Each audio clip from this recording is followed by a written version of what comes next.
If you say yes to a solution, we will clean our streets and sidewalks. And look at our streets today. It's disgusting because of a lack of consequences. If you don't take down your tent, then you have to go through an AA program. And we're not done. Then you have to go to the drug treatment program. And we're not done. If you don't take down your tent, you're going to go to jail. If you don't take down your tent, you're going to go to jail. When there's a threat that your freedom will be taken away, some people are going to change their lives. I can tell you, and just talk to my amazing team who is on the ground every damn day, when they sort buckets of feces and urine. Every damn day. Feces and urine.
Let's talk cruelty and evil. Now, I've walked over at least a mile to try to find a bathroom, and here is one. Here's firstjohn.com, 877 joint to go. Our customers go first. But look at what's here for people that have to use the bathroom that are unhoused. Look what greets them. Where do they go? There are no hand washing stations, there are no porta potties, and this is an example of evil and cruelty that they disguise. And this is right under the tents here.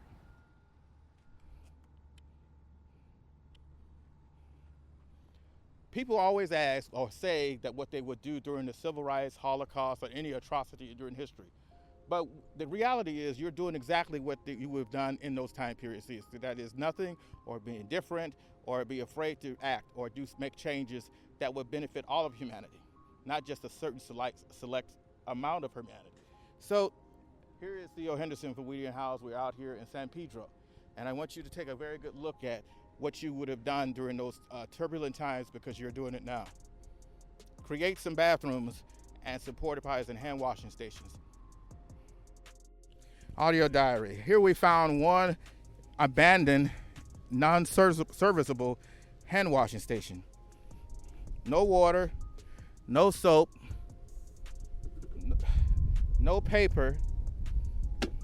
In a pandemic, we're still in a pandemic, and the CDC guidelines applies here, but for some reason, for people that are police officers or city council, the law doesn't apply to them.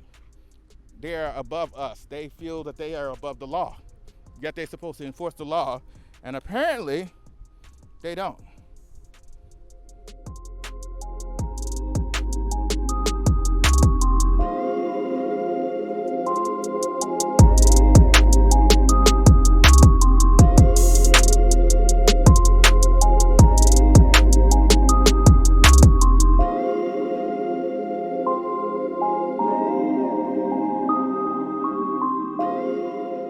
Theo Henderson from Unhoused. We have just found out that one of the signs that says there's non-smoking is quite a distance away. Our guest today, Andre, stated that he was arrested and served a year in Chino prison for smoking a cigarette out here.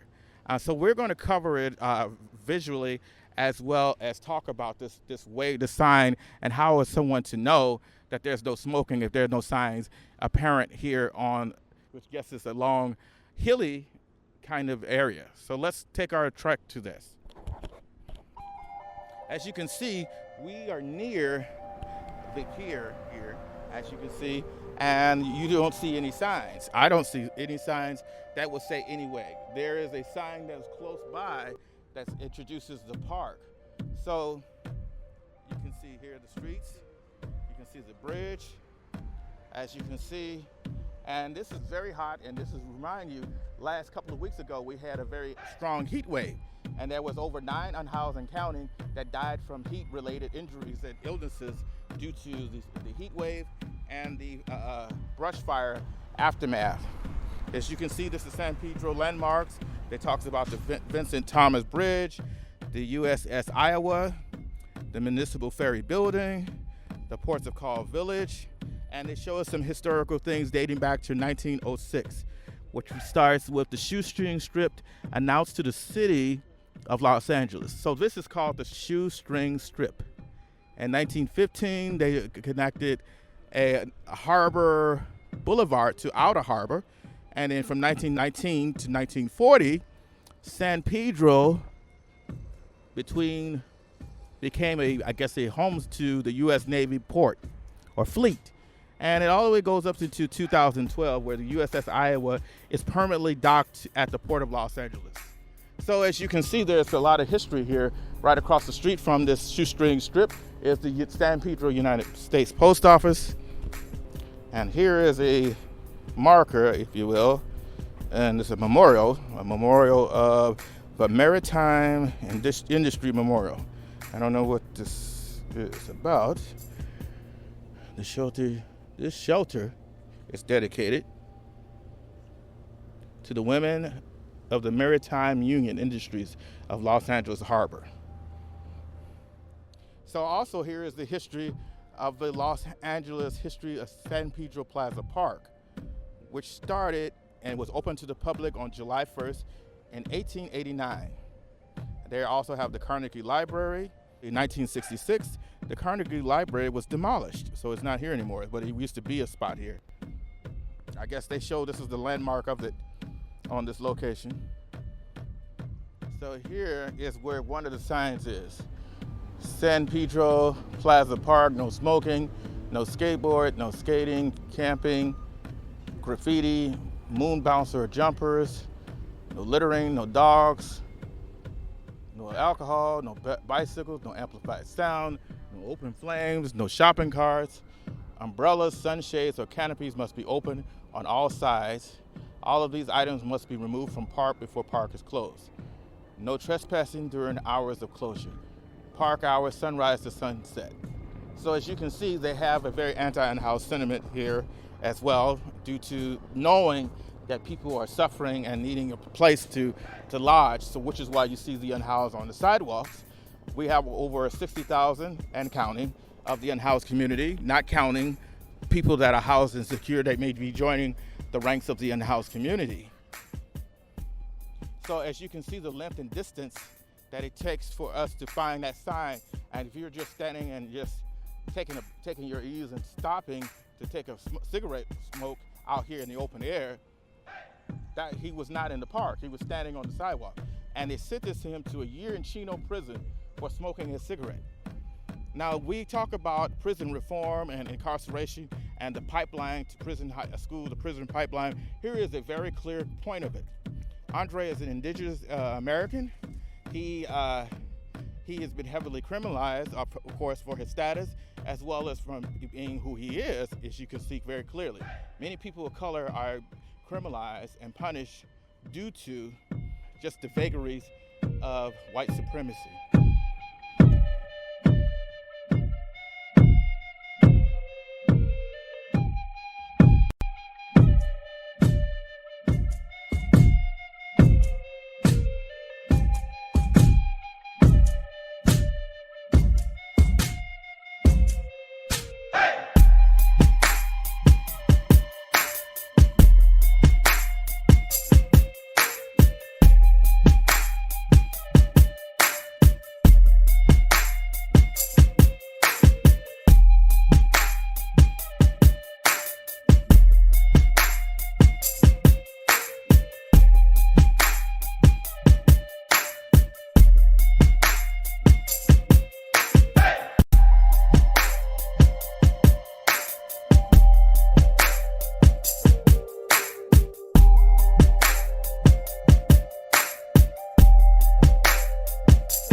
Good morning. This is Theo Henderson from Unhoused, and we are here in San Pedro.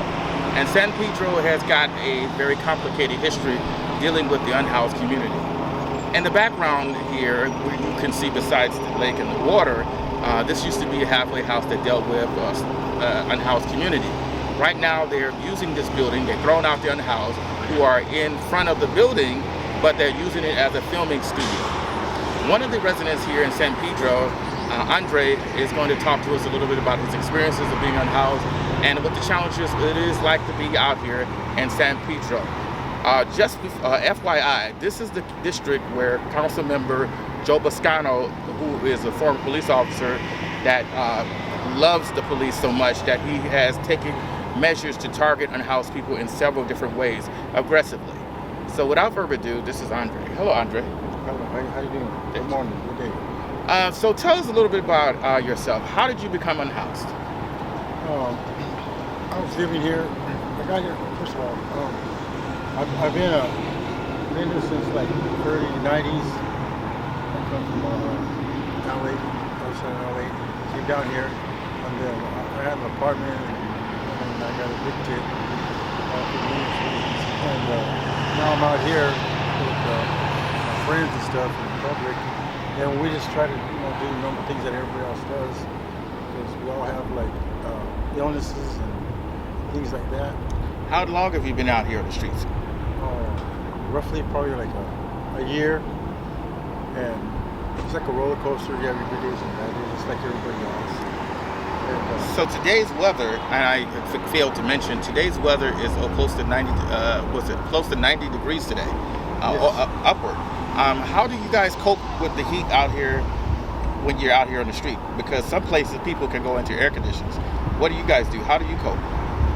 Well, we're blessed with these people that come around and drop off water and stuff like that to try to keep us cool, and that's a good thing, because we're all one people, everybody, people indoors and outdoors. We're all here to land of the free and stuff like that. And I'm very blessed to have people like that around, And the people that live out here, there's reasons that we're out here, but we need to get indoors. And I try to do my best to maintain the place right here. I need to do something. How hard it is to get back on your feet into indoors? Is it easy for you to do it? Kind of. Everything is a waiting list. We have out here the community and housing and stuff like that. There's indoor housing and stuff like that, but I haven't went there yet. I don't really know the name of it, but it's for the homeless people. But you got to put your name on a list, and they should have beds open.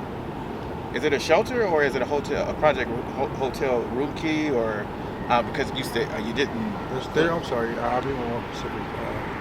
There's both, and I guess the one with the hotel is down the street over there, beyond the building over here, and it's for people like over 65 years old. Oh, okay. Like that.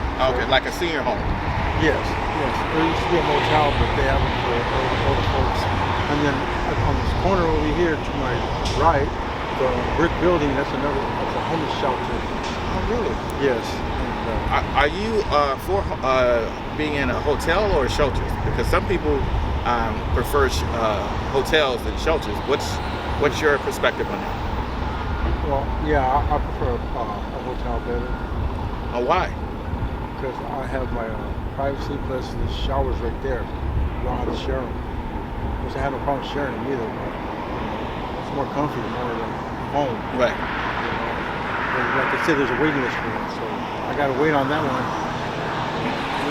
What I see the city has always been pushing for you guys to go to shelters, and many of some of the unhoused, like myself included, have been reluctant to shelters because I've had a lot of things happen. I've had violence encounter there, the staff, or it feels like a prison. Like the one I was in, one of the shelters in the downtown area, they had this very militarized kind of way of living. So is this the same here in these shelters or no? Yes, basically it's the same. And they got a curfew, and they all share one refrigerator. Well, people are people. Yeah. nobody. But it's a good thing. But I just think that they're doing that just to make themselves look good, you know. Because we're still out here in the street, and I'm concerned about the females out here, you know. Why are you concerned about them? What's going on here? Because first of all, when they have to use facilities, they have to use the restroom, you know, with respect to everybody. I mean, they can go around a corner or a bush or something like that, which is it's not a good thing to do. Right. But there's nowhere for a female to go. You know, there's no outhouses out here. There's nothing to wash your hands. You know. But COVID-19 is in its height. There's no sanitary. That's what I noticed too. Yeah. I don't see any portable bathrooms. There's no hand washing stations out here. This is weird. So what happens? Let's say, for example, what happens if someone in the unhoused community gets COVID-19? That means it could spread through the housed and housed community. Exactly, because we do go to liquor stores. Yeah. We go to hamburger stands. We do all that stuff. Right. You know, we're not trying to catch that either, sir. But I mean, this is what they give us. You know, and every Tuesday or early in the morning, they have us break down our stuff, our tents and everything, and we have to put them in a plastic bag, as in our clothing, our towels, our bedding, our eating stuff that we use, our utensils and everything. We have to put them in a trash bag. Our tent, all those things. It's like putting everything in a shopping cart, a little shopping cart. And whatever doesn't fit in there, they keep. Don't forget we have bicycles and stuff like that too for our transportation. So, and they're always taking from these people. And they got to start all over. And you got to remind them, they're homeless. How can they start over? How far do they got to start? They're homeless. They're at the bottom of the barrel, sir. You know? And I feel for them, you know? What happens if, because I've been swept too, and I lost my ID and my medication, things like that, does it out here, does the city reimburse you guys for those kind of things? Yes, we have a what's it called, it's down here on Pacific and 9th Street in San Pedro. It's forgot. Excuse me, what's the name of the where I go get my mail at? I'm sorry about that. That's all right. Harbor Interfaith. Oh, okay. Harbor so they help you get your stuff back if you lose it? Well, they give you vouchers to get an ID and stuff like that. But going to this COVID-19, you got to make an appointment, and then you don't get it. You get it like 4 months from now. You don't get it right away. You get it 4 months. Yeah. You know, they put us like on. If it was a car, they put us on the bumper. You know, with all due respect. And what if you had, for example, I had a situation where they had secured me somewhere that I could possibly be. But the problem is I'm not from here. I'm from Chicago. And ever since 9/11, it's very difficult in Chicago to get your ID and things like that. Now added on COVID-19, there's nobody in these buildings for me to get my birth certificate in order for me to get my social security card. It's not like here in California you maybe can wangle or talk with somebody. But another city has their own rules and their own policies. And you can't, if you're out of state, it's just what it is. So, and like right now, like you're saying, for 4 months, what if you have, like, for example, someone comes and say, hey, Andre, we got housing for you. What we need is your ID, your social, and you don't have that. And you said, can you wait for 4 months? They said, no, it's today. What would happen to that? Then that was an opportunity, you know, it's gone, you know. And not just that, you got to be reminded that they patrol here too. The LAPD patrols right here, and they come by all the time, and they always ask us if they talk to us, present our IDs to them. You don't have to. That's against the law. You don't, unless you are wanted by the police. You don't have to give them your ID. But see, this is again why when people are saying defund the police, and you have the bootlickers are running to their defense and saying unhoused people, all of them are criminals. This is the kind of illegality that they do. And there's no consequences because Joe Busciano, he's the former police officer and a bootlicker himself to LAPD. They can do no wrong, and he's not holding them accountable. So what happens if, let's say, for example, I'm housed and I don't like unhoused people and I start a fight or call the police on you? Do you get any of those kind of situations? Yes, all the time. You know, we got to be careful because we're right here on the curb and stuff. Right. If I may say it, a couple of weeks ago, a car pulled up right here to talk to somebody. You know, I didn't even know who it was. Right. And I was feeling something, and the next thing you know, the person backed up right by my tent and tried to turn this way, and it ran into the person that was visiting his car. Oh my God. I mean, they got out the car and they started mayhem and everything. So my whole point of this, what I'm saying is that I'm concerned about people going out here or a car chase or something, you know, and a car run into us. Yeah. You know, and I got the elderly ladies over here too. Yeah. You know? Yeah. Me, I have. And you said it's a couple. I noticed a couple of elderly people there too. They can't move fast enough in time. Too. Yes. I'm on disability and stuff like that. I can go indoors, you know, but I don't because you need somebody here to watch over, you know, to be aware of all this nonsense. And you're more mobile, even though you're disabled. You're more mobile to help the elderly out here in the community. Because again, let's be clear: the unhoused is a community. We do look after each other, just like the housed people who create these business improvement districts and homeowners associations. We have our own homeowner association. We look after each other from against, let's face it, from the homeowners that are basically not really sympathetic to the unhoused community. So we've established that the police come out here to target you guys, that you guys got to put in a garbage bag. What if, like every Tuesday? Every Tuesday, he says. Do they come early in the morning or middle? Yes. What time? Between 6 and 8 o'clock in the morning. How long do those sweeps last? Supposedly they put signs up. They say it probably till 5 in the evening. And you gotta be gone and stuff like that. So we're lugging our whole life, everything that we own. We're lugging it everywhere. Did you know that there has been a ruling by the judge that they are not to take your bulky items and things like that, but they're still breaking the law? For example, the judge handed down recently because the city has been breaking the law, and they held the city in contempt from doing that. There's been documented footage of the city running around taking people's belongings, their needed essential things, and throwing them in the trash, even knowing that they have been ruled that they were not supposed to do that. Now, I want to ask you a question. Let's say, for example, if you had did that to a housed person, would you go to jail? Would you be facing legal ramifications?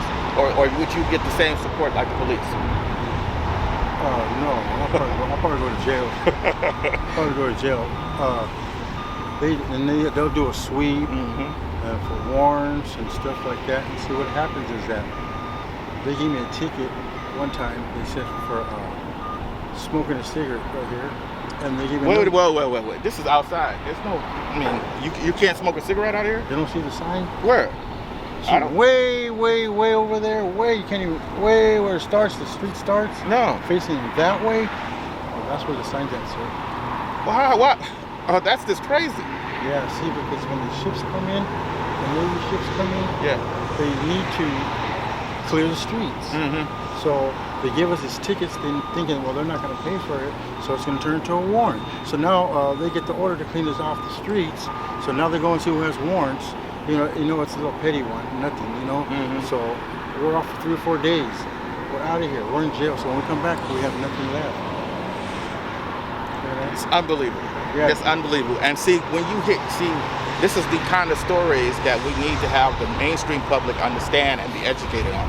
This is the reality, despite what the city and the mayor and them keep lying to you about. This is the reality for people that have different experiences, but they have a similarity in common. They do this everywhere. Right. Yes. See what happened? They gave my friend a ticket just because he was standing next to a shopping cart. Standing next to? Yeah, they arrested him for that. Why? Well, it's not against the law to stand next to a shopping cart. Well, in their book it is. So you mean to tell me because you just happen to be, that don't even make any sense. It doesn't have to be your shopping cart. You could just be walking, waiting to the street cross and minding your business, and they just pull up and say you're under arrest or you're standing next to a shopping cart? Yes. They arrested me. They said I stole somebody's cigarette. They gave me a year. A year? I did a year. A year for a cigarette? Yeah. They said I stole somebody's cigarette and I had 2 packs in my pocket. Oh my. That. Honest. I can't believe it. A year for a smoke. I don't even know what to say about that. I don't even. That's so crazy. They're trying to make this look nice, you know, and they're gonna do anything to get us out of here. but they're doing it all wrong. You know, they got to habilitate people, not just throw them in a dungeon and arrest them. That's not going to help them out. You're not going to arrest your way out of houselessness. You're not going to arrest your way out of people that have substance usage or mental health issues. It's just not going to happen. It just costs more money that we could have been using to build a sustainable community, but yet we keep giving more money to police officers to do the same illegal stuff. And then there's no kind of accountability among the city, the police, or anybody. We just basically give them free reign until it happens to us.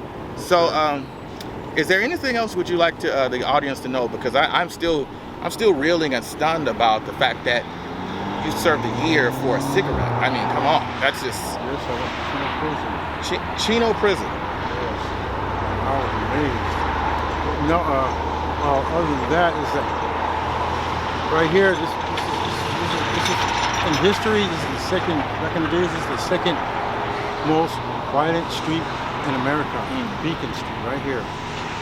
You look that up in the... Why is it so violent? You say violent? The most second most violent most in the United States of America. Oh, why? It's in the Guinness Book of World Records. Oh my goodness! Back in the days. Oh, or in the earlier times, not now, because it seems very quiet. Why are they still treating us like that? I don't see no violence. And most of the violence wasn't with the unhoused community anyway. It's mostly with housed people. But again, people attach criminality with unhoused houselessness as the easy panacea to be able to justify these kind of crazy responses, like penalizing someone for a year for smoking a cigarette, arresting someone for standing near a shopping cart that's not even his. Yeah. So it's just sad, and this is a statement on how we are blaming and shaming society. Yeah, like my brother right here was saying, how this person to rise up, and have confidence to dust himself off and get a job when they're always going like this. Yes, bringing them down. You can't do that. Supposed to bring the brother up, not down. Yeah, you know. I think that's a well put. Yeah. We are a finger wagging society. We love to finger wag and we love to blame and shame. And this is a clear example. This is Theo Henderson from We the Unhoused. I hope we learned something here in this episode, and I hope we again meet in the light of understanding.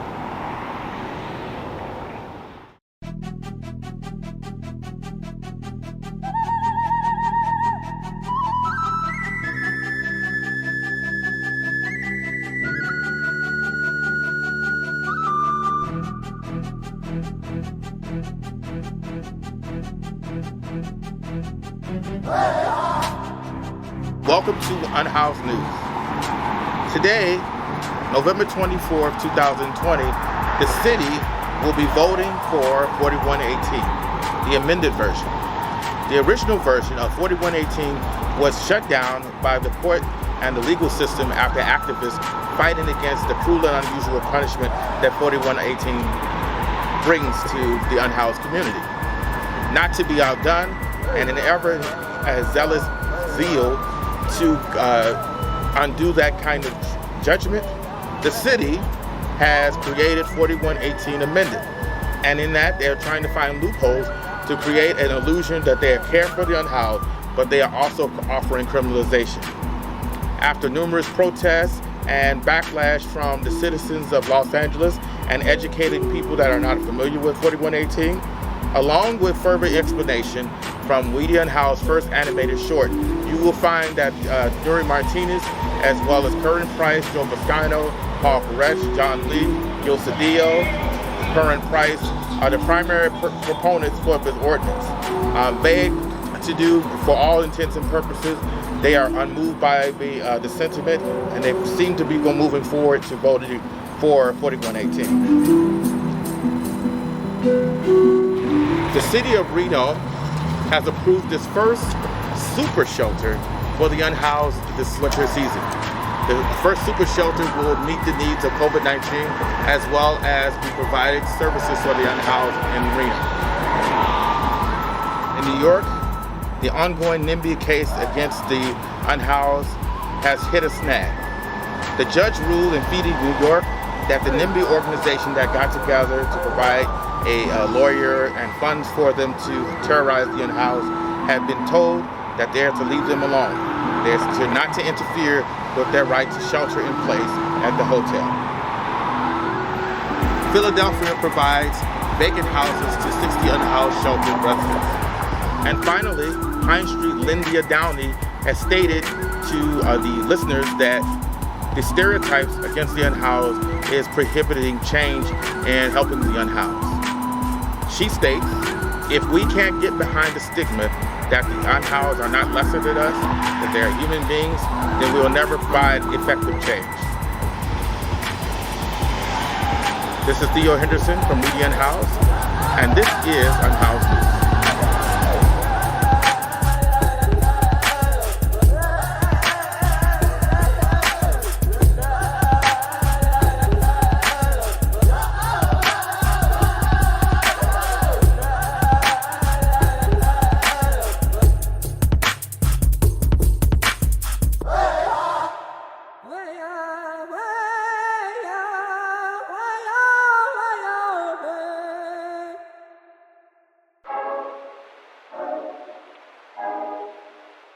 We're here on 900th Street Beacon, and we are looking at another sign that the city resists and defies against the court order. Again, it reminds me of the sheriff, Villanova. He believes he's above the law. And here is an example of that. They are openly flaunting, like George Wallace, what their viewpoint on criminalizing the unhoused. And here is an example of that. More to follow. As you can see, they're parked in front of the encampment here with the flashing light, and they were ordered to remove these signs or cover these signs by the court order, and they were supposed to bring up a notice about the bulky items request. As you can see to date, they do not. They deliberately use this to weaponize against the unhoused who may not be aware of the court ruling, and they're going to take advantage of the color of their authority to intimidate and harass the unhoused. So let's walk further down and observe why they're parked right in front of the encampment. We're still here in San Pedro, and we are looking at through the walk we had, which is pretty long and circular. And I noticed something, not mentioning the signs, but also I noticed something. There are no hand washing stations, and we are in the grip of COVID-19. We are in, today is, September 30th? And COVID-19, we had shelter in place from March. And this was ample time all over the city. You showed we have bathrooms for the unhoused community. We have hand washing stations that are replenished. And that nowhere here where the cop-loving Joe Busciano, as well as Mayor Garcetti's office is nearby, there's no bathrooms nowhere. There are no hand washing stations nowhere. That begs the question, do they believe that once you become unhoused that you don't have to go to the bathroom anymore? That is the question. And if where they have to go to the bathroom, where do they go to the bathroom? And how far does it take them to go? And what happens if I can't help but remember when I had a difficulty when I was on a walker and I injured my leg, where would I be able to go in time to go to the bathroom, particularly if you take medication that requires you to make frequent trips to the restroom. This is Theo Henderson from Media Unhoused. I'm learning that there's a lot of illegality, a lot of cruelty, and deliberate defiance of the law here by supposedly LAPD and former LAPD Joe Busciano. Theo Henderson from Media Unhoused again. There's always more to follow. Let's meet again in the light of understanding. So this section of the diary discusses how the city gets away with anything, but this is a very huge landmark decision that has been in the history of Los Angeles and really addressing the criminality of Los Angeles, as well as the city council and the police officers that people have such a bootlicking admiration for. The police are not without fault. They are continually, many times, the aggressor in a lot of the criminality that they use the color of their authority to get away with. Case in point, there was a major lawsuit filed to hold the city in contempt of court because they failed to follow the ruling the judge offered, and they were found in contempt and they were ordered to do certain things. So this is this special enforcement cleaning zone. This was ordered by the judge. The city of Los Angeles will be conducting enhanced cleaning and trash removal in compliance with relevant laws in the zone. No tents should be erected between 6 a.m. to 9 p.m. So this is a previous episode we talked about. This is the example of the special enforcement zone sign. No blocking of the sidewalk, exits, entrances, driveways, or loading docks. Was your property called? Impounded. And there's the numbers, and there's where you retrieve your bin. All the way from San Pedro, you always have to go all the way downtown on public transportation to retrieve if you can. But effective August 7, 2020, the above conditions will apply throughout the posted zone. Health hazard, Monday, Wednesday, Thursday, and Friday. No sharks, no biohazards, no trash, no explosive materials. Comprehensive street cleaning every Tuesday between 8 a.m. and 3 p.m. You see how they're trying to get out of it.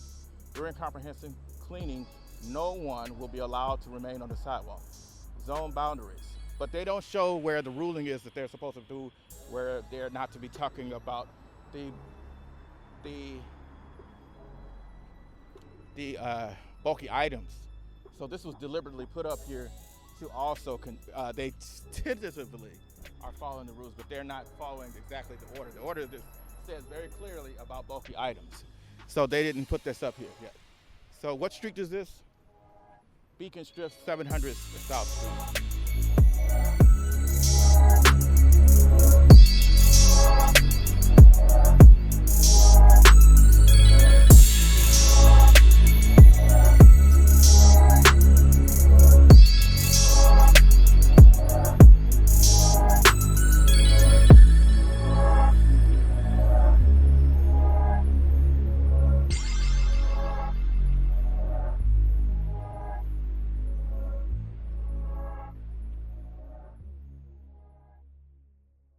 This is Theo Henderson from Unhoused. We have a special treat here today.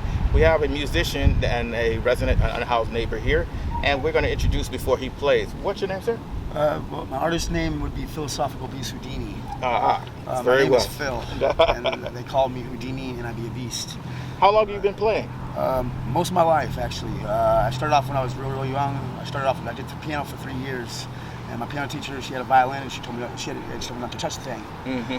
So being a little kid, I had to. The first chance I got, I picked it up and I just started playing it. And I self-taught myself for about the first 3 to 4 months. And then after that, I started taking lessons and I did orchestra in school. And this is, well, my girl, my future wife, Jess. Nice to meet you, ma'am. Nice to meet you. So you're going to give us something, and I would like to be surprised. So show us some of your talent. Sure. Without further ado, Philosophical Beast, Phil, take us away. This is a piece, and it's called Born to the Streets. It's a piece I created. Cool.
That was beautiful.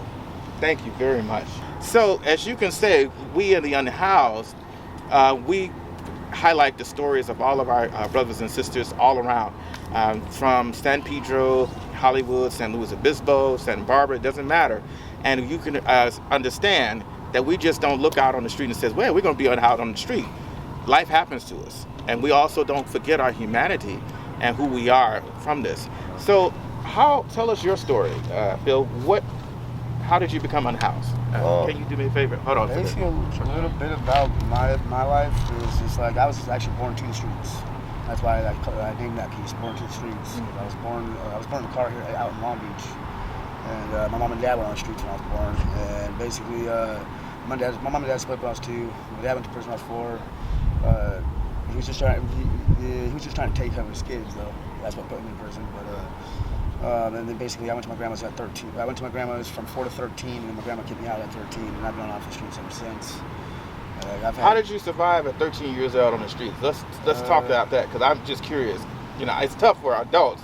How does a 13-year-old survive? What did you do at 13 to survive? Basically, because of you take care of everything when you're a little kid, and because of the first 4 years of my life was the streets, it came sort of naturally. I got myself a tent, and went and found a place to sleep with the tent, and got myself blankets and stuff, and then I would go from there to basically, to be able to feed myself and shit like that. Let me ask you a question. How did you go to school? I put myself through school still. Right. Nobody knew at school that I was on the streets. No, wow. That's impressive. No teachers or anything? No. Well, I mean, I had teachers, yeah, of course, but none of the teachers, none of the students, none of them knew that I was on the streets the whole time. I went until 2nd grade, and I dropped out that next week. Oh, okay. Yeah. So after you dropped out, how old were you when you dropped out? How old were you? Oh, you had 10th grade. Okay, yeah, they don't have to go back. I can't remember. Yeah, 15 to 16 maybe. Okay. Yeah. So what was the first thing? Just a little bit older than that because I got held back. Oh, okay. So that's understandable because of the challenges. I don't know how you get held back in preschool. Oh well. So what is the challenges of being on the street that you see? Oh yeah, the challenges. What did you notice that was pretty tough? Mainly, places to take showers. Which brings up a question. I have to jump in because I've been trying to find a bathroom. Where in the hell do we find a bathroom? Because we don't have to go downhill. You gotta go downhill. You go downhill. If you go through. How many miles is that? You know that little dirt park. I'm not from here. Okay, it's right by the port over there. Oh, okay. There's this little tiny what do you call that? Taco Bait restaurant type of thing. Yeah. Yeah, it's and they got a bathroom right there. But I saw that, and I just wanted to point this out because a lot of people don't know, and I'm going to say this. One, particularly, due to COVID-19, unhoused residents are supposed to have bathrooms out here. That's been mandated. They should bring porta potties. Yes, that's what we're supposed to have. You're supposed to have them at most of the majority of the spots. There are none. They've got these little it's to wash your hands. And they don't even work. They don't work. I just found that out. I mean, and they're supposed to do this. It's not like you're just going out of the kind of to make it look like they're doing it. Yeah, and not only that, it's even worse. There's a porta potty down there, but it's locked for the construction people. And then two, here's another thing that they haven't told you. The city has been sued, and they're supposed to not, when they do sweeps, to take your bulky items. But this is the thing. They've been doing it anyway, and they were held in contempt. They're supposed to have signs that saying, in essence, mea culpa, or I'm sorry, we're not supposed to do that. We won't do that anymore. But they don't have it in here. And I don't even see any of them. Nope. So that's messed up. That is pretty messed up. So they're taking people's things and they're not even knowing it. At 13, basically, started off with basically illegal hustles. Right. To make my money and to take care of myself and stuff. Well, you were underage because it couldn't work. At that time, I couldn't get a job. Right. At 13. And eventually, I found this, and this became my living, and that's when I stopped all of that. And it's been my goal, my dream for quite a few years, almost about 15 years now. How much does a violin cost? It depends. It all depends. If you get a really old one, if you have an antique that's over 100 years old violin, it's going to be worth some money. Or if you have a Sagittarius, it's going to be worth some. Well, a reasonable. can't even say the word right now. What is it? Stradivarius. Stradivarius. Yeah. I said Sagittarius. Stradivarius, right. But anyway, that right there, that's going to be worth some money. But otherwise, you can find them on Wish, Let It Go, offer up for like $30-$60. Oh, okay. Yeah. Wow. That's something. That's an investment because I can see because the talent you have. I think you're making do. If you don't mind, I noticed you got some tape there. Yes, and the string, yes. And I know a little bit of musical understanding that you got to have some very well tuned things. So I wish that I had a bow because it would sound so much better, but it doesn't. But basically, I'm turning this right here into a mobile recording studio, and that's. For me, that's my next level of what I need to do to move on with my music life. Because what I'm going to be doing is violent dubstep rap, and there isn't a single artist out there that does violent dubstep rap solely. So I'd be the first.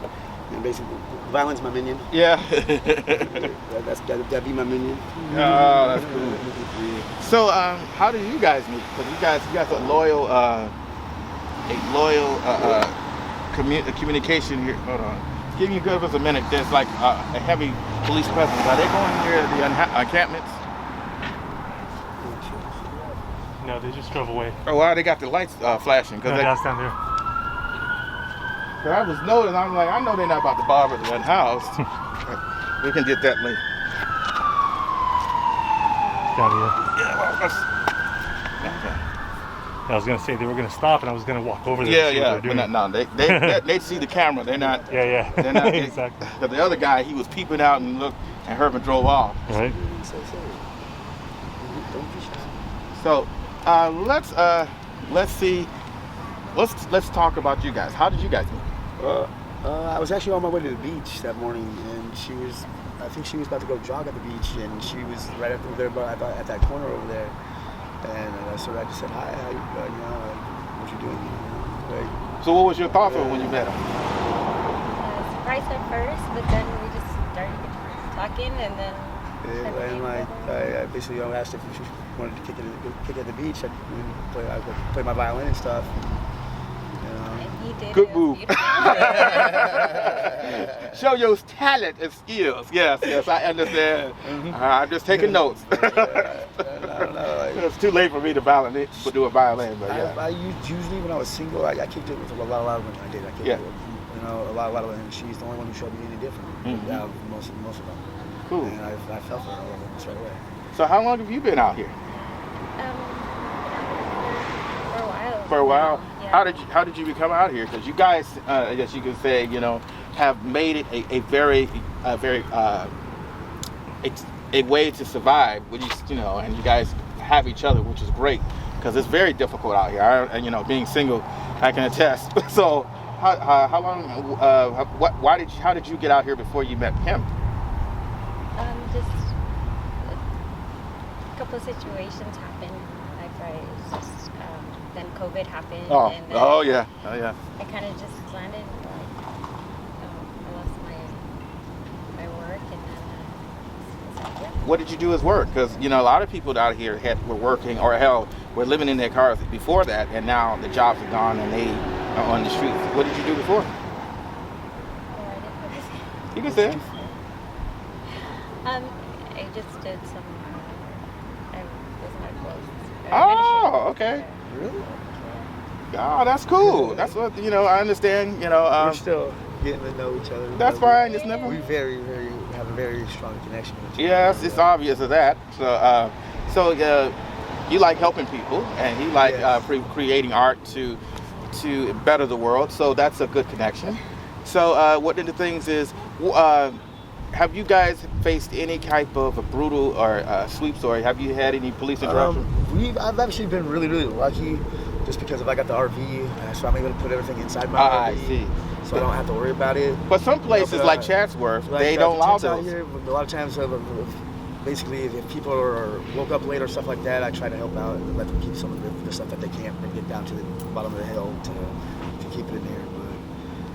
Which somewhat caused me problems too, but sometimes. But what problems did it cause? Well, basically having everybody's stuff up here. Oh yeah. My RV doesn't lock.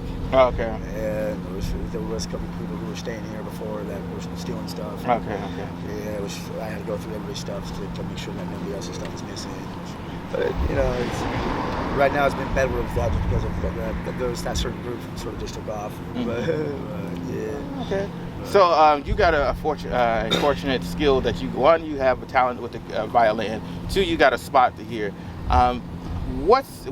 Because you have been here since you were 13 years old.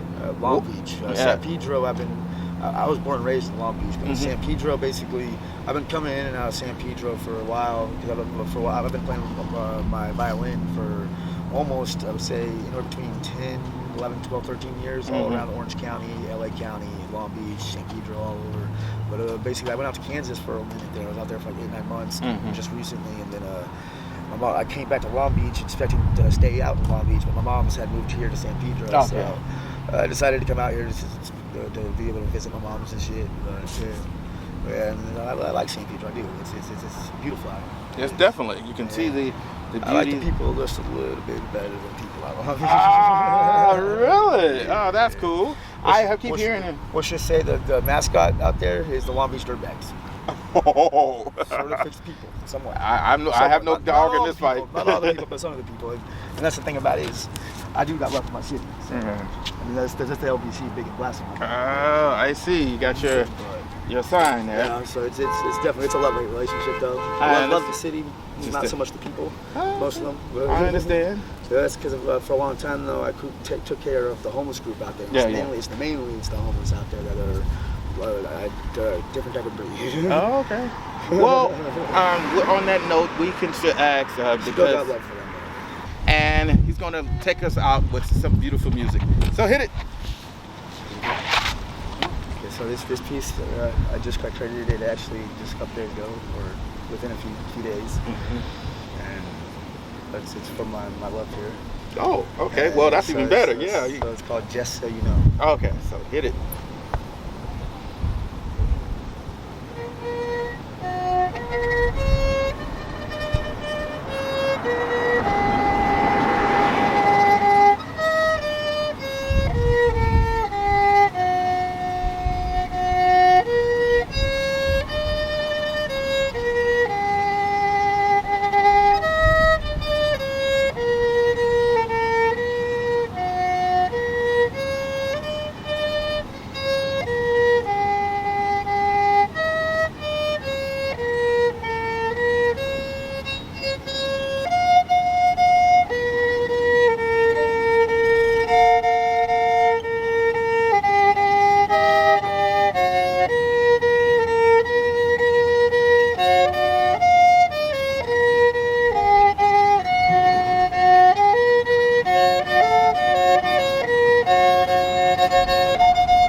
That's all right. Thank you again. In a way, basically, what gets getting me out there a little bit more. Yes. My dream for my violin music and everything was, I want basically violin dubstep rap is what I want to do. And when I get to that stage, and because I know I'm going to, you know, there's another person who's working totally different. Like I know, and I see it. In my life. The money, I don't. To me, truthfully, I don't care about money. Yeah, it comes and goes. It's gonna come. You know, and there's always a way to make money. It just depends on what you're willing to do and how fast you want it, and you know how much. You know, but the thing is that basically the money I want to use to basically do something to help build other people up.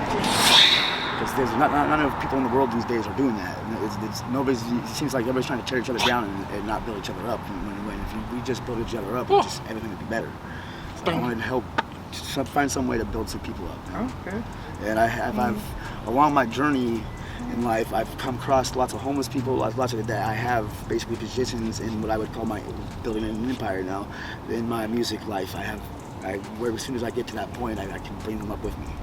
Thank you very much. I'm doing the same thing. I do believe in that same thing. Thank you all. This is Theo Henderson from Unhoused. And I hope we all have learned something and we again meet in the light of understanding.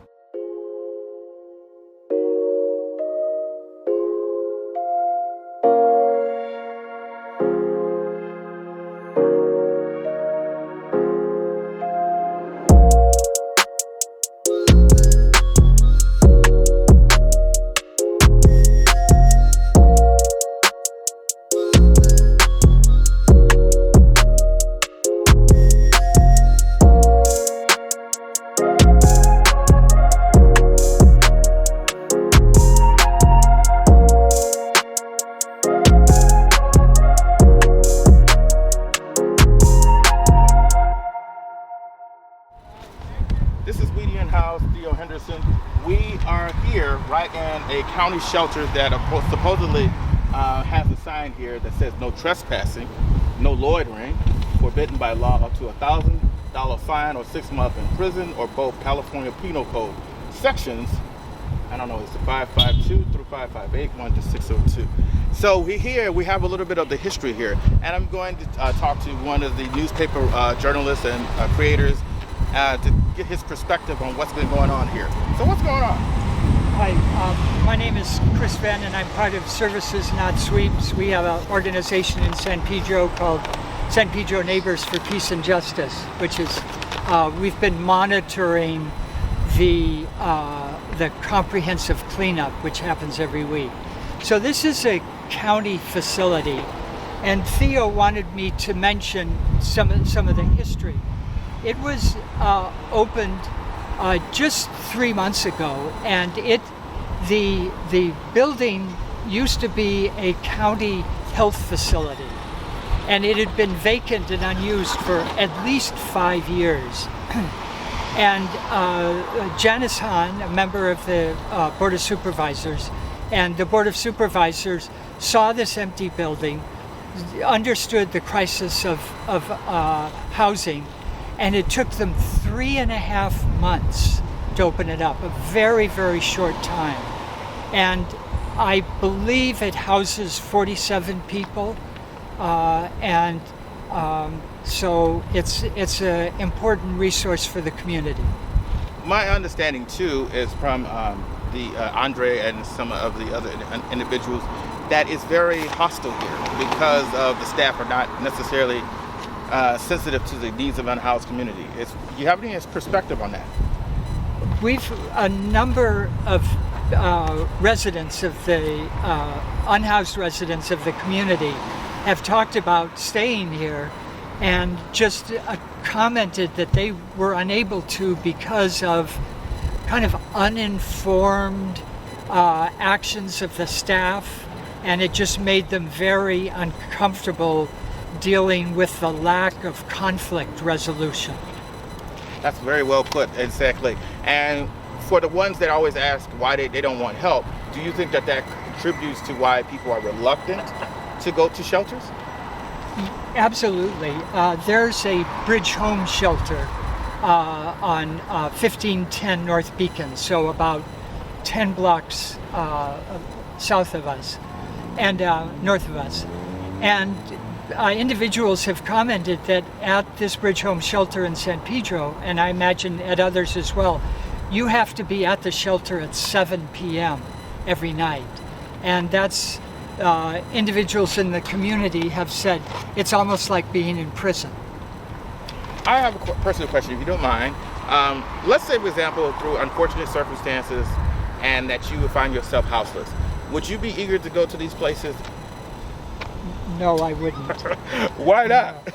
Well, from our experience, Hillary and I and Stephanie, which we are here for the comprehensive cleanups, is that, I mean, there are problems, but this community is a very cohesive, supportive community where people look out for each other and kind of keep an eye on each other's tents, and and socialize and share stories and resources. So I hope I never have to experience the situation of being unhoused. Thank you very much for your time. This is Theo Henderson from We Unhoused. We're just on an expose tour to see just what the reality is, despite what the City Hall has been painting the picture to well-heeled or moneyed people, or the ones that have a disdain for the unhoused. We need to show the truth of the reality of this. Again, it was just almost 90-something degrees, and there's not a bathroom in sight, and there's nowhere where I can wash my hands, or there's nowhere for me. If that's nowhere for me, imagine what it is like for the unhoused. Or the following.